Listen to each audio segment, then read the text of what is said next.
Over the years, dozens of allegations of supposed hauntings, ghost apparitions, and other paranormal activity have been made by tourists and residents of West Hobart.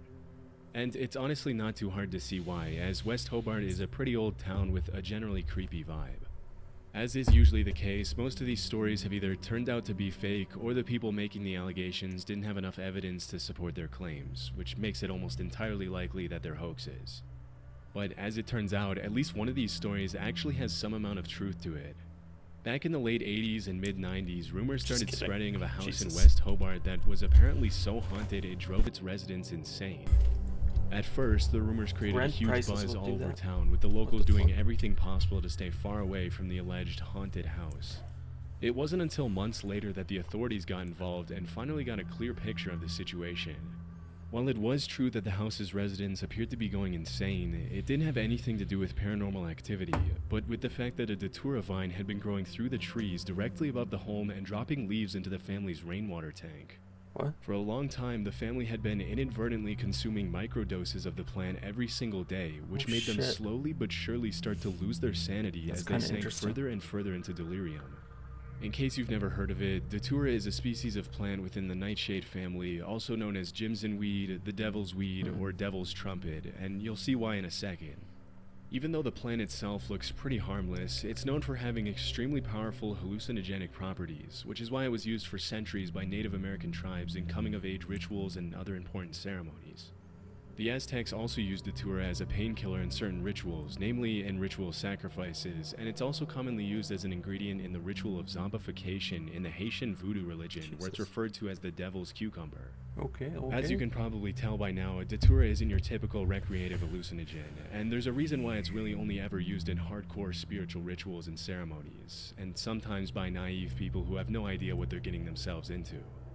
In low to medium doses, datura causes extremely distressing, delirious experiences, and in higher doses it can lead to paralysis and even death. Nowadays, datura is recognized by most tribes as a highly toxic and dangerous plant, and have understandably It's actually kind of interesting, to be honest. Would not think Before we move on, I wanted to take a minute to talk about War Thunder, the sponsor of this video. Sponsor. As of recently, I've had a growing interest in history, specifically World War I and II, so Sorry, I'm skipping the War Thunder. E-1 aircraft and M4 tank for a week, along with 3 unique skins for them, a special decorator Eagle of Valor, 100,000 silver lions, 3 premium vehicles for free, a week of premium account, and even more gifts. The American vehicle bonus season will end soon, so make sure you get in on it now. Hold on. Cropsey.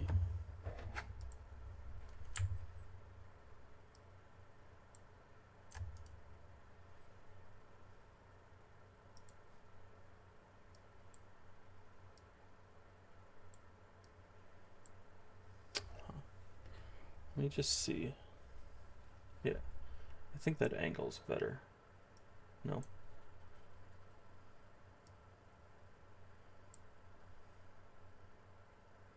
I feel like I'm very far from the camera now, though.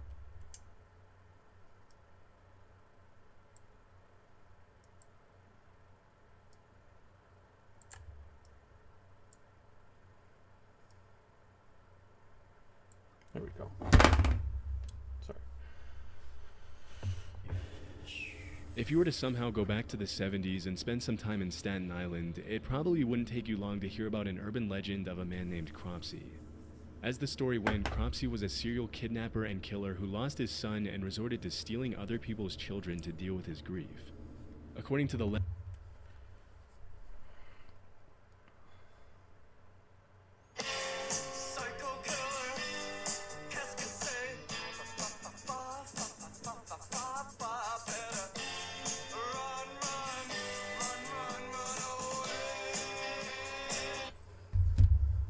Cropsey also had a hook for a hand, scars, burns, and open wounds covering his entire face and body, and a generally horrifying appearance.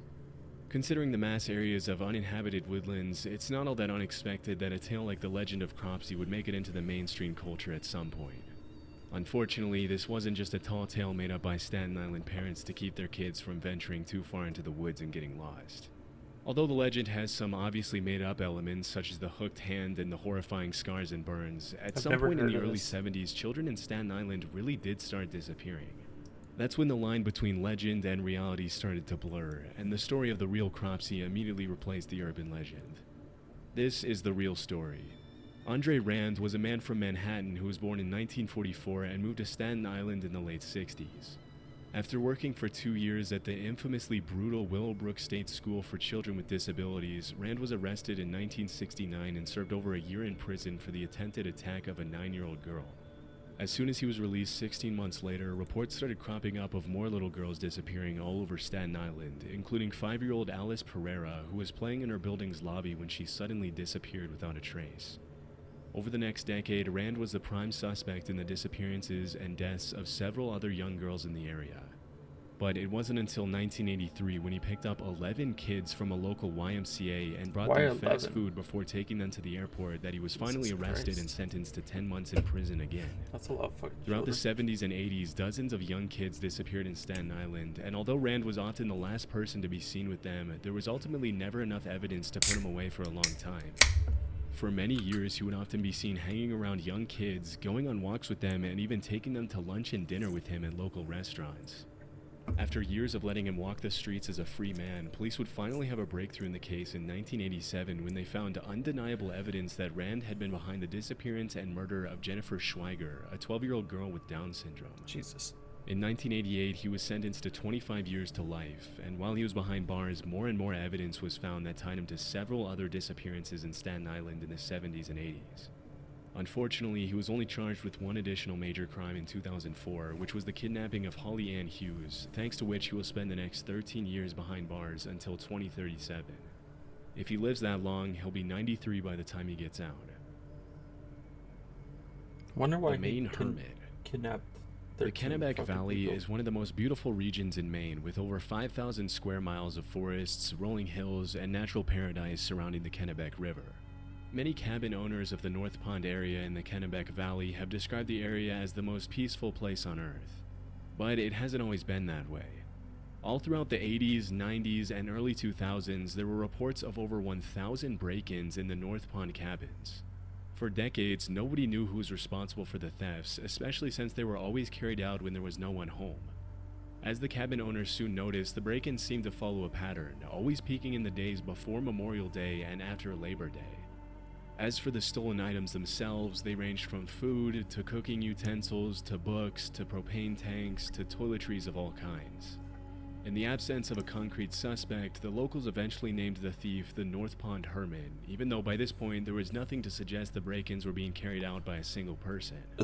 Although it wasn't uncommon for groups of homeowners to venture out into the woods to try to find the North Pond Hermit, they never found a trace, which only added to the legend's mystery.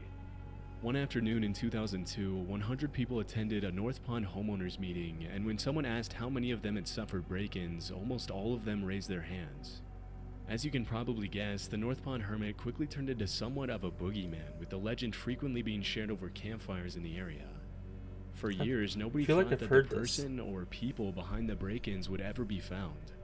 But in April 2013, a man named Christopher Thomas Knight was arrested in the middle of the woods in the North Pond area by an officer who had made it his sole mission to bring the thief to justice.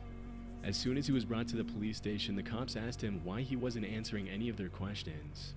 At first, it seemed as though he was having trouble speaking, but eventually he responded that he was ashamed of himself.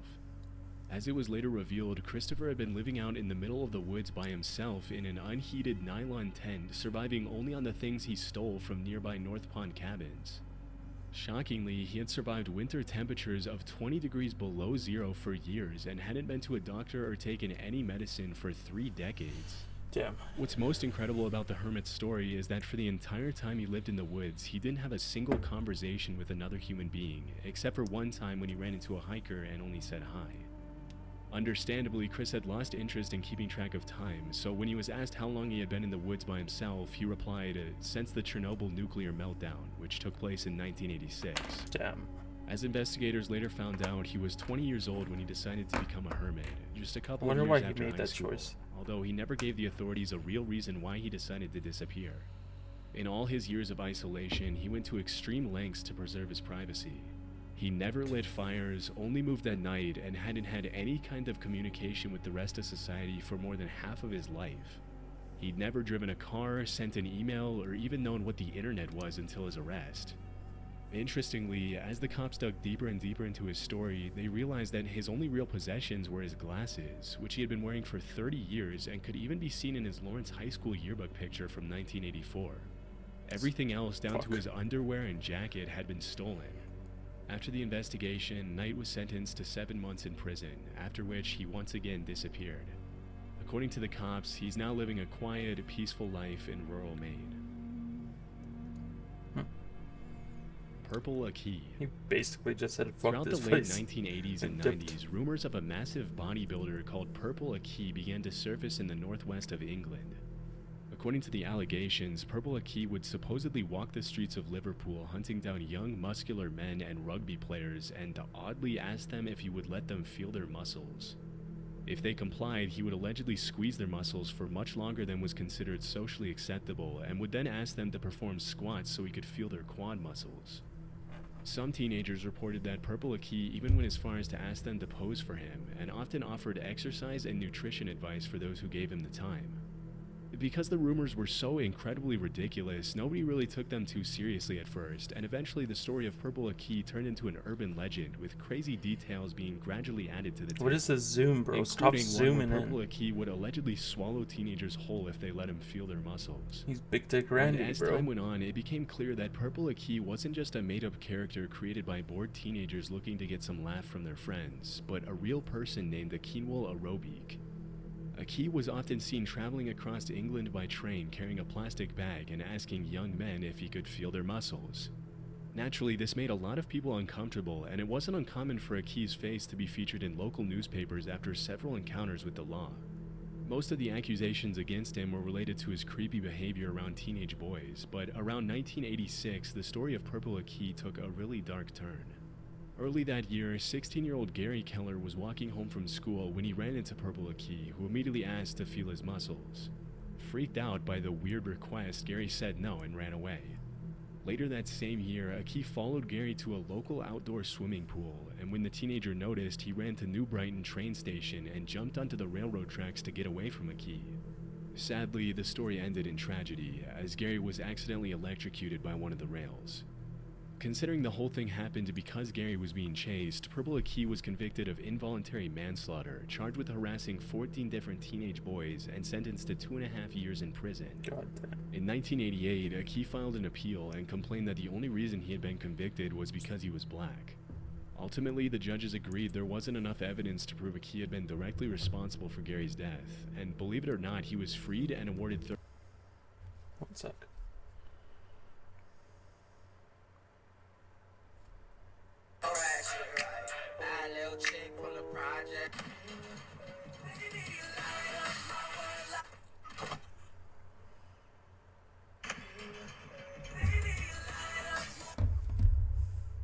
£35,000 in compensation. Between 1988 and 2006, Aki went in and out of jail for failing to resist his compulsion to touch, feel, and measure other people's muscles, and in 2003 he was arrested for an additional 15 charges of harassment and witness intimidation, for which he was sentenced to 6 years in prison. Just like any other predator, he was also forbidden from waiting outside schools in the area. A few months later, he was jailed for 15 months for getting up to his same antics. Upon his release, he was once again arrested a few weeks later in 2010 and then again in 2015. After his latest release, he reportedly moved to Leeds, where rumors started cropping up that he had passed away during the pandemic. However, those rumors were put to rest when videos started surfacing in 2023 of Aki walking the streets of Leeds asking random dudes to, you guessed it, feel their muscles. As of today, Purple Aki is alive and well, and will probably continue in his same behavior with or without permission for many years to come. Le Loyen. I don't get it. According to a Swiss urban legend, people have allegedly been running into a mysterious human-like figure in the Fribourg forest in the western part of the country near the town of Malls since the early 2000s. Based on the dozens of allegations that surfaced over the years, the figure has been described as being around 6 feet tall and always wearing a vintage-looking gas mask covering his entire face, a boiler suit, and a cloak. Most people who supposedly ran into the figure reported he or she was completely harmless, but this didn't make the encounters any less terrifying, and it wasn't uncommon for people to report the figure to the police when their children reported feeling scared. As expected, it didn't take local residents long to start adding their own crazy twist to the story, with some claiming that the creature was the ghost of a mentally unstable soldier, while other popular theories assured it was an alien. For a while, the story was classified as an urban legend, and the mysterious humanoid was given the name Lei Loyan, also known as the ghost or the hermit. Sorry, one sec. I'll just edit this out.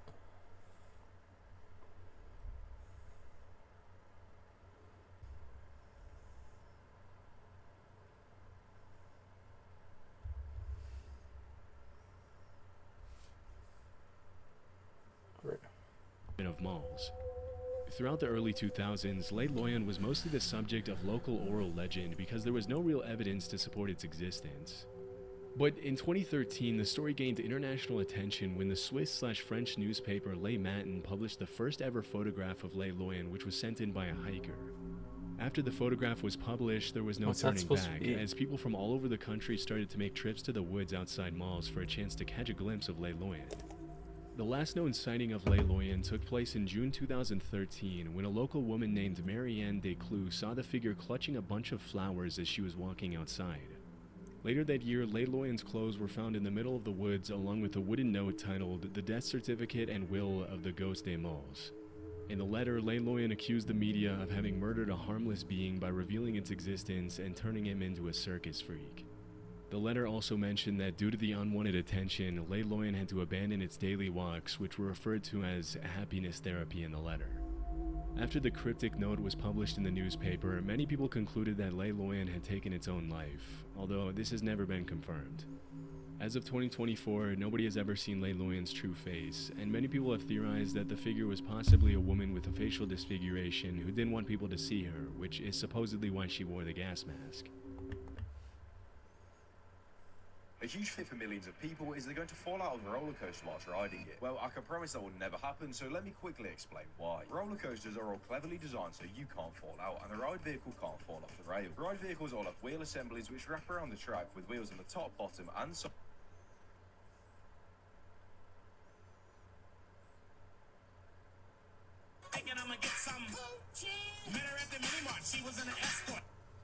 But this line of reasoning will probably remain unconfirmed forever.